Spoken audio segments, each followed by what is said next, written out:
March 1st, 2018 is a day that I will never forget. I went into the breast care center. I was supposed to have just a quick ultrasound, not a big deal at all. It was supposed to be a half-an-hour appointment, and what ended up being a half an hour turned into 4.5 hours. And I remember thinking something wasn't right. I remember the radiologist coming in, and she's staring at the computer and staring at the images, and I just felt scared. And I saw her go over to the sink. She washed her hands, and I'm sitting there, and she turns around and she says, "I'm sorry to tell you this, but I think you have cancer." And I just remember my first thought was, what about my kids?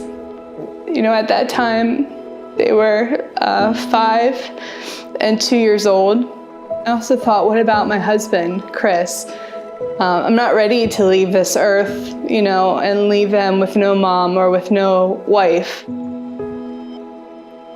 After finding out that I had cancer, I was angry. I didn't think it was fair. Why would God do this? Why me, out of all people? I don't want to go through this. I don't want to be brave. I don't want to, you know, smile in all of this, because it's not good news.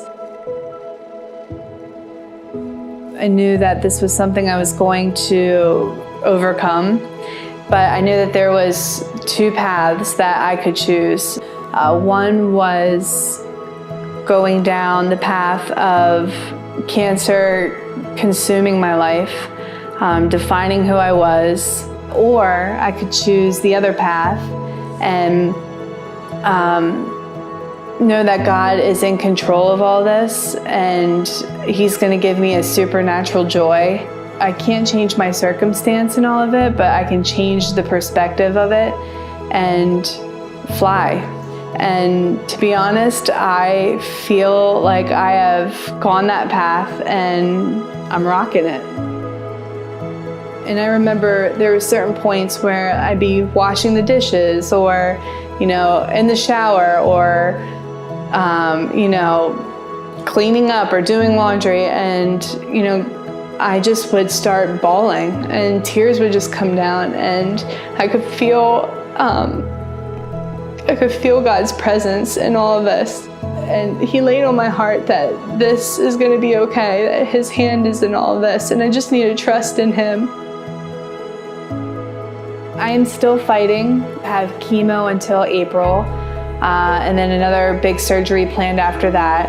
And I don't know what my outcome is. I don't know if I'm cancer-free. I hope I am, and I pray that I am. But I do know that whatever the outcome is, that God's in control.